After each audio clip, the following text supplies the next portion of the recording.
Welcome to Pardon Our Take. I'm Colton Warren. I'm Aaron Peterson. And I'm Cade Higbee. We are in the middle of March Madness, and the NBA playoffs race is heating up. So it's going to be a full 30 minutes of basketball as the main topic of discussion today. March Madness has taken a new definition this year when the NCAA tournament was announced just over a week ago. The early favorites were Virginia, North Carolina, Michigan State, Duke, and Villanova. Now only Duke and Nova remain. Virginia became the first seed to lose a 16 seed since the tournament went to its current format in the 1980s. UNC was trampled by Texas A&M by 20, and Michigan State lost to Syracuse, who have no business being in the tournament according to some people. So guys, so far, what were your favorite games of March Madness and why? I think for me it's got to be Loyola, because not only are they a Cinderella story, but their games have all come down to the last minute. It's the wire, pretty much. No, definitely, and I agree. Their last game against the Tennessee Volunteers, it was down to the wire, definitely, but at the same time, they played extremely well as a team. They had multiple guys in double digits of scoring, whereas the Volunteers only had 2 or 3 big guys per se. Overall, it was probably my favorite game. It was down to the wire, down to the very last few seconds, and to be honest, it was just overall great game. Yeah, I mean, as you can see the score there, 63 to 62, and just watching these, I mean, just gives you goosebumps of seeing Loyola. I mean, being so happy of being an 11 seed team, of course beating Tennessee, which is absolutely huge for them. Yeah. Exactly. And I guess one other thing to note with Loyola, they now have as she put it, an international icon, Sister Jean, the school's chaplain. She's been there and leading the team in prayer before every game. Funny thing is, she has them losing to the Nevada Wolfpack in the Sweet 16, so I guess we'll see how correct she is there. Yeah. So, I mean, Loyola, we wish you the best of luck, especially against Nevada coming up. But, I mean, let's talk about the UMBC and Virginia game. Yeah, probably the most talked about game up to this point. I would have to think so. And I understand why. It's historic. You mentioned earlier it's the first seed losing to a 16, which it wasn't even close. No. To be honest. No, not even. Virginia was expected to go all the way, and literally thousands, dare I say millions of brackets in the country had Virginia at least in the Final Four, and they lost to the Retrievers convincingly. And during the regular season, they only gave up about 50-something points per game. Yeah. And now we come back and they give up, like, what was it, 53 points in the second half of that one? Mm-hmm. Yeah, I mean, it's just absolutely insane. Looking at the stats here, for three-point shooting, though, I mean, Virginia wasn't even on base, pretty much. 18% overall. 4 through the whole game. It was just horrible. It's brutal. Yeah. To see a number 1 seed team just, it crushes the soul a little bit, because I had them on my bracket, of course, going top 4. As you said, just like a lot of people. I had them all the way, and that didn't work out, so. And as disappointing as it is as a bracket buster, I think it's really cool that it is historic. I mean, with the exception of the Harvard women's team 2 decades ago upsetting Stanford as a 16 seed. It's never been done before. So it's incredibly historic. Yeah, I mean, 40 years in the making, and it happens. I mean, it's just awesome. So what about let's go to the Houston-Michigan game. That one came down to the wire. Yeah. That was incredible. It was a pretty close game throughout the entire time, except Michigan, they came back. Their freshman Jordan Poole with his buzzer beater to win the game. I mean, as we talked about, Jordan Poole had a total of 8 points during the entire game. Right. But,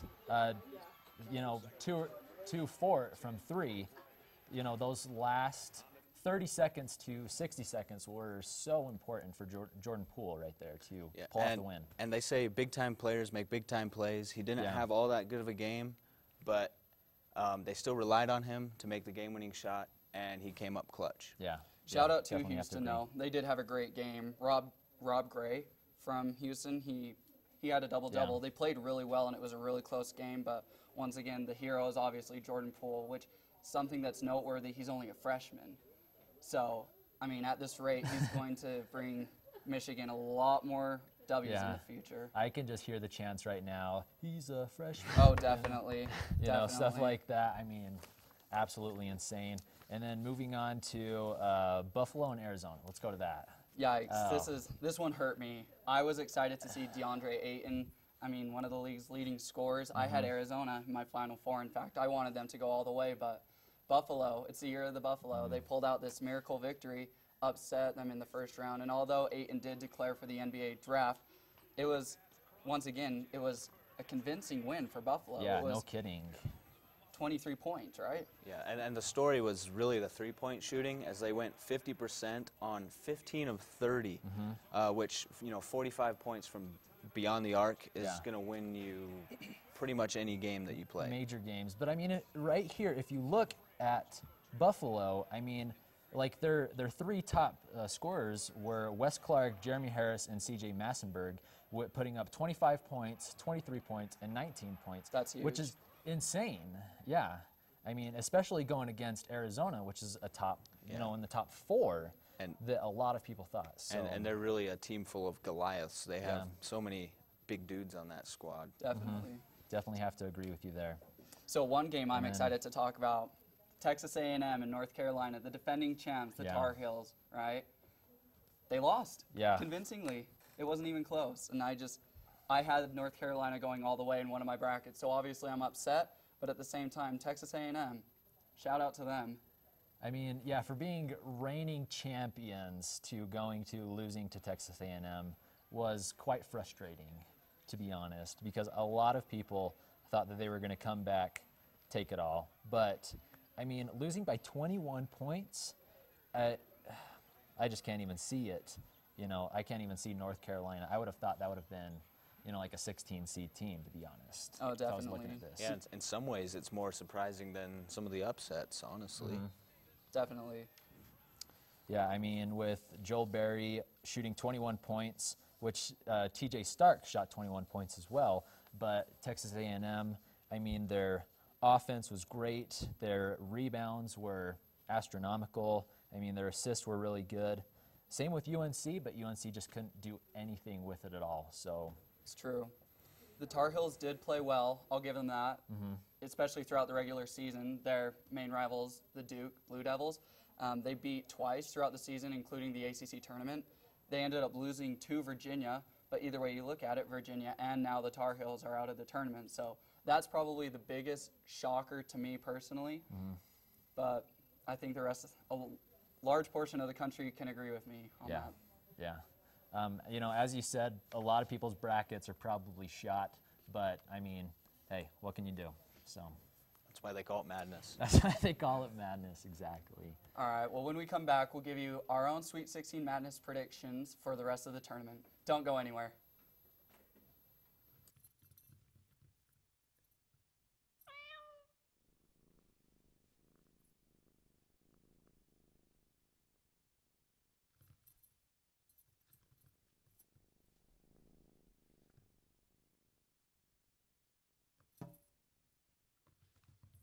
There's a shelter pet who wants to meet you.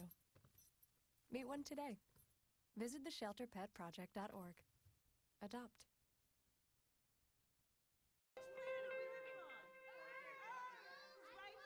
What do you think it would be like to teach? Chances are, you have no idea.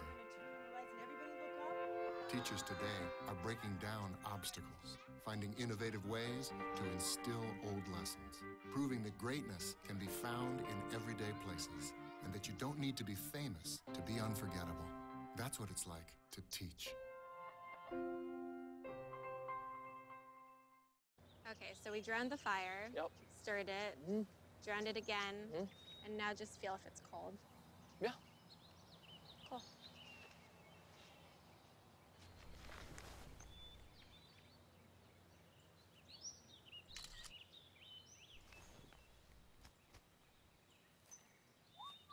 Smokey just gave me a bear hug. I know. Already posted it. there was this big bruise on my friend's face. I didn't want to see it. I didn't want to think her own nephew could have hit her. I didn't want to see it.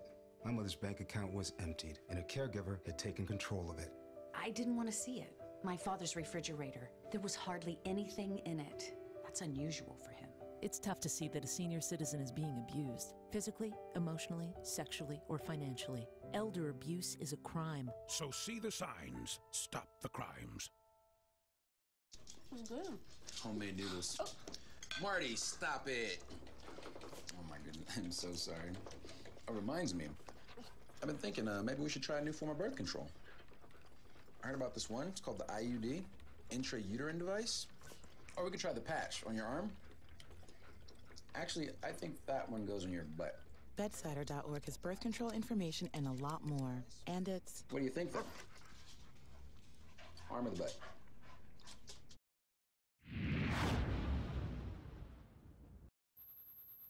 Well, with all of our brackets burned, shredded, and destroyed, and all memories of their existence wiped clean, it's time we now fill out new brackets with the remaining teams. So, guys, what are you thinking at this point? Well, I'm going to have to go with Kentucky on this first game. I'm actually going to have to agree with Aaron. Kentucky is going to be my choice.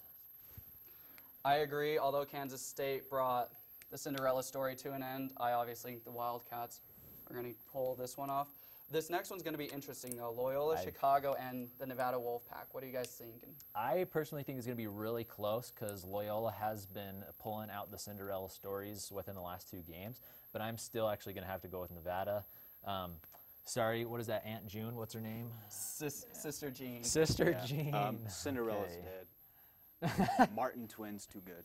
I agree. I think something that's extremely noteworthy is they were down 22, and they ended up beating Cincinnati, so shout out to the Wolfpack.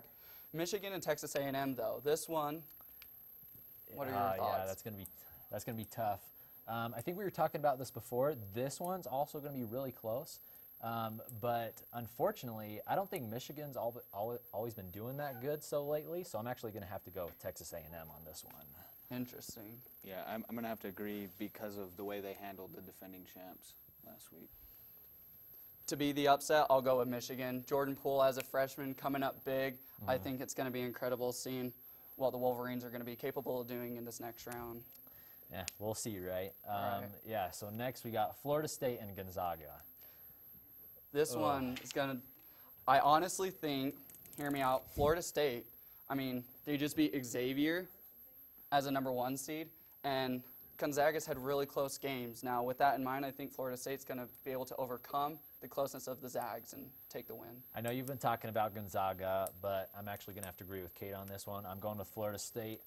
Own bias, I absolutely love Florida State. Always have, always will. So, well, agree to disagree.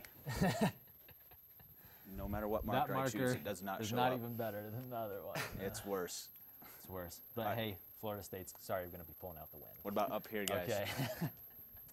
This one, I personally think Nova all the way. I think they're going to take it as one of the 2 actually remaining 1 seeds. Nova, let's get it. Yeah, I agree with you completely on that one. No argument. Easy enough. Easy. Easy 1-1-1. This next one's going to be difficult. Texas Tech and Purdue. Now, it's notable that Purdue lost one of their stars midway through their previous game. They were able to come out on top, but still with that in mind, I think I'm going to go with Purdue. Their bigs were able to step up and play and get the win. I don't think Texas Tech is going to pose a problem for him. I think his absence, Ha's absence for Purdue is too much, and there's my invisible 3 for Texas Tech. I'll get you, and I'm actually going to agree with you on that. Thank you. Yeah, you're welcome. You're welcome. You're a good teammate. Picking a exactly. I don't know if we might agree on these next 2, but hey, yeah, I got your back. Well, down here, I'm going to go with the Jayhawks on this one. I think they normally choke, but I think this year they got it figured out. 1. Next. I'll get you. There we go. I am, however, going to go with Clemson. A little bit of a foreshadow. I want to see an ACC rivalry game in the next round. So I think because they choke, Clemson's going to take it. I will fix your guys' mistake and write mine up there. I'm going to go with Aaron on this one. Kansas, I really think is going to pull out the win. They've just been looking really good. I know Clemson has as well, but definitely not a top, definitely not a top seed to beat Kansas. All right. This last one, I think it's safe to say Duke, easy enough. Oh, yeah. Blue Devils, Yeah. Duke all Well, the way. can we all just agree on Grayson that one? Allen, Marvin Bagley. It's Duke's all the way, right? What was that? I don't know what that is, but Duke. It's a Duke. circle with Duke. a squiggle. They're Okay. going, all right. Okay. So next round. Yeah. We all agreed on this. So we all agreed on, what is that, and Kentucky Nevada. and Nevada. Personally, I still got to go with the Wolfpack. I think they're going to be able to keep their Cinderella story, per se, going. They're playing really well as a team. And I think it's a good pick, but I think Kentucky are the big dogs, and that they'll have to. Well, I guess I should say big cats, and I think they'll move on. So that's a 5 for you. That's a 5. Okay. And there's always been upsets. I know that, with UMBC, but I'm going to have to stick with top choices. So I'm actually going to stick with the Cats as well and go with Aaron. Kentucky is taking it on this one. all right, so these next ones, we have different picks. Yes. So I guess I'll start real quick. I have Michigan and Florida State. Now, although I think Florida State's going to beat the Zags, I think Michigan will come away with this one as well. They're just overall playing really, really well. And my handwriting is not doing very well. My matchup for this round is Gonzaga and Texas A&M, and I'm a little bit of a West Coast bias, and I think Gonzaga has the tools. I think Gonzaga is going to move on into the Final Four. Okay, so you're going 4. And this one, let's see, I chose Texas A&M and Florida. Of course, I love Florida. Always have, always will. I know I just said, what? But? Is there supposed to be a but in there? I'm going with Florida. Really? I'm going with Florida. Oh, yep. I think a but would have been a better choice. Come on, guys. You got to give me something. Okay, what about up here, guys? We all think Villanova's going to be in this. But I think it's going to be Nova. Final Four at least. Let's see, and you had Purdue, correct? Okay. I think Nova. You think Nova? Yeah. Let's Whether just it's all Texas let's just Tech all or ag- Purdue. I think I'm all going to agree on that one. Yeah. Nova Easy is enough. going to take that one as well. Let's see. So we got okay, so we all agreed on Duke, but we had I have the Clemson pick. You have a Clemson. Which, yeah, regardless, I think it's going to be Duke. ACC, they came, I guess, 3rd in the championships. So I think it's safe to say Duke and Nova. Yeah. I think I got to go with the Cameron Crazies also. Duke for me. Yeah, Duke as well. So that's a unanimous 2 right there. Cool. Let's just stay with Villanova and Duke. So we all agreed on Villanova and Duke going into the Final Four. Right. Let's just hash it out right now. Villanova. Villanova or Duke? Nova. I think they're a more balanced team. They have a better defense than Duke, even though Duke's offense is going to keep them in it. Yeah. I think Nova's just on a roll right now. Okay. So let's see. What is that? Yeah, top 2. Okay. I got to go with the Blue Devils. I'm going with Cade. Sorry, Aaron. Blue Devils it is. And, oh, wow. We got a lot of different numbers over there. Make it quick. Let's see. Nevada and Kentucky. I think it's going to be Michigan. I almost did an M, but we'll go the 3 seed Michigan Wolverines. Oh, boy. I'm going to stick with the Bulldogs. I think Gonzaga's going to get through to the championship again. 4. And I'm actually, I know, Florida's going to be an upset on this one. I'm going to have to go with Kentucky on this one. All right, moment of truth. Yes. If you had to pick one winner, I got to stick with the Blue Devils. My overall pick is the Duke Blue Devils. And Aaron, let's see, you were Villanova and Gonzaga. And I'm sticking with Villanova for this one. Villanova. Nova all the way. Nova all the way. And I'm actually going to have to stick with Cade on this one. Oh, my goodness. So we got Blue Devils and we got Villanova as at least top 2. So, I mean, awesome. That right there. So coming up on Pardon Our Take, we'll show you how the NBA playoff race will work out.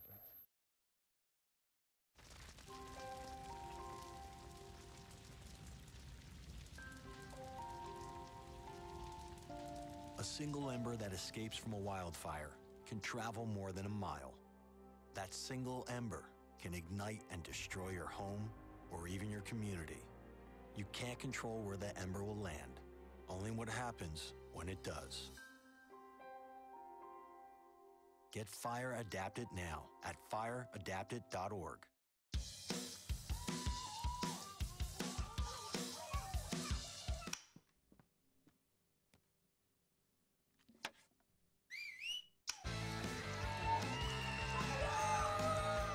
Don't let E. coli mosh with your food. An estimated 3,000 Americans die from a foodborne illness each year. You can't see these microbes, but they might be there. So always separate raw meat from vegetables. Keep your family safe at foodsafety.gov.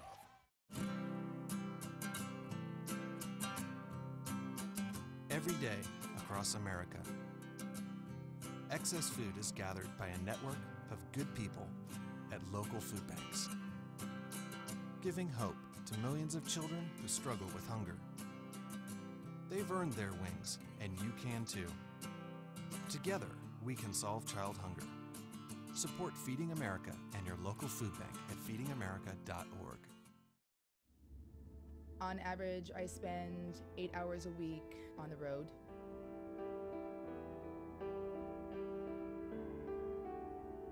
It's important to me to make the right choices when I drive.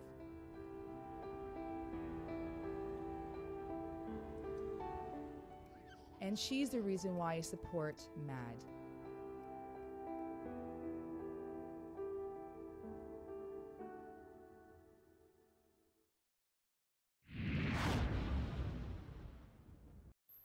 Before we get to look ahead at into the NBA draft, the 2018 season has yet to end. The Eastern Conference playoffs are just about set, and they are almost every year at this time. The Western Conference is showing a wild race. The 5th through 10th place teams are all separated by only 5 games. So now we are going to make our predictions on who we think will advance to the NBA Finals. What do you guys think? Yeah, let's see. Let's start with the East.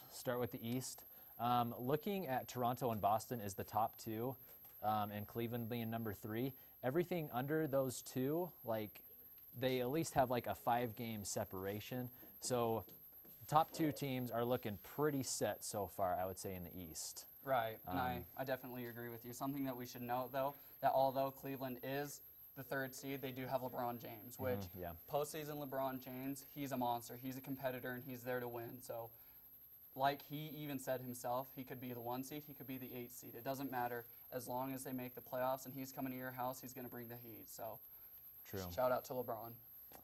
True. I mean, of course, all the other teams are looking great. You know, they're set for playoffs. You know, they're 100% in playoffs. But we got to talk at least about Milwaukee a little bit. They've been really fun to watch. I mean, they're still a great team overall. They're looking at that number 8 seed, and as let's see, Aaron said, starting all of these teams, pretty much 4 through 8, are sitting within 5 games of each other. So I mean, that's still room for progress, especially throughout playoffs. Definitely, and I think especially because they have players like Giannis Antetokounmpo, obviously, but then even Eric Bledsoe, who is a new addition midway through the season, and the now healthy Jabari Parker. I would not be surprised if we ended up seeing Milwaukee in the 6th or 7th seed. Yeah. Philadelphia is another story. I personally, although they have Joel Embiid, Ben Simmons, some other great players, I think if Milwaukee was to move up, it would be the Sixers who are going to move down, per se. So out of these 4 through 8 teams, which one of these teams do you think would have a best chance at making a surprise run deep into the playoffs? I'm going to have to go with Indiana. They have Miles Turner. They have Victor Oladipo. I don't know if they're necessarily going to climb anymore, being in the 4th seed behind Cleveland, but I think they're going to end up in the 4th seed. I would have to personally pick Miami. They're only I think 5 games behind Cleveland or Boston. It's one of those 2, I can't remember, but they can still make a run, especially for Cleveland or Boston's money. I think I would have to go with Philadelphia because of Ben Simmons primarily. I think he's just a treat to watch and one of the best players in the league. Right. What are you guys thinking about the West? Now, like you said earlier, not very many games separates the 5th through 10th spot, so it's still up in the air per se. However, I think personally, as far as predictions go for the Western Conference Finals, I think although the Golden State Warriors are the defending champs, I'm going to go with the Houston Rockets, Fear the Beard, James Harden, and Dalla Dame, Damian Lillard, Portland Trail Blazers. Those are my two picks. I don't see anyone else beating them. They're two of the hottest teams in the NBA. Warriors are injury-stricken. I don't think they're doing it. I mean, unfortunately, I'm going to have to disagree with you. The Golden State Warriors are still looking really good at this point right now. They're still, I think it is 5 wins over Portland at this point. Even though, of course, the top 4 are pretty much cemented into top 4, I think the top 2 are going to stay the top 2 for at least the Western Conference. Definitely. I think I'm with Colton on this one. I think Golden State, they've been there, they've done that. I think they know what's going on, what it takes to make a playoff run. I really like Golden State coming out of the West. But Houston, I think, will be the biggest challenger. Like you said, Fear the Beard. Rich Harden is an incredible player. Definitely. Yeah, but let's talk about some of these, 5 through 8 teams, because, as before we were talking actually about the Utah Jazz. What was it in the last 24 games? They've won 21. Right.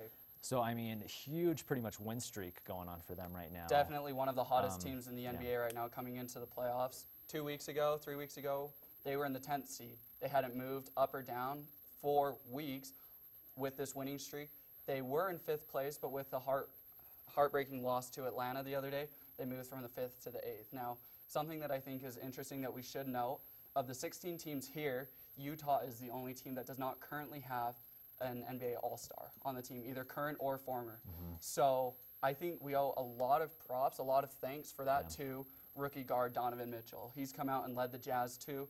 Although only the 8th seed right now, with one of the easiest schedules remaining, I think personally they would end up 6th, maybe 5th.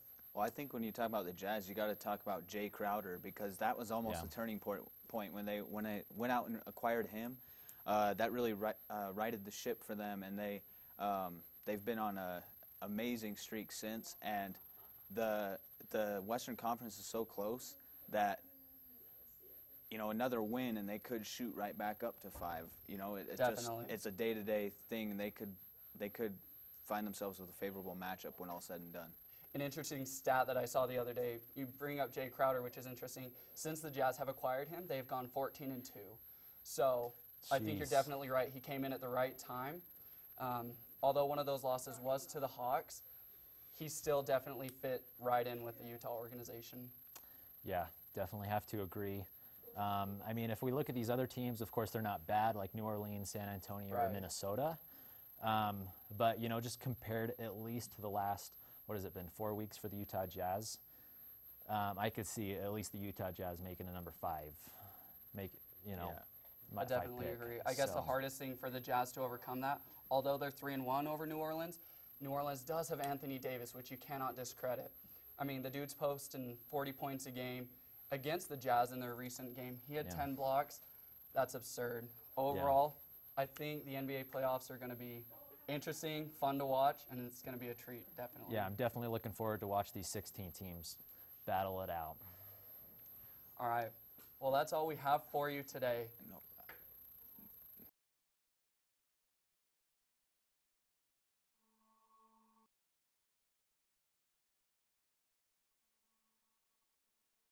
Join us on Tuesday for SUTV News at 4.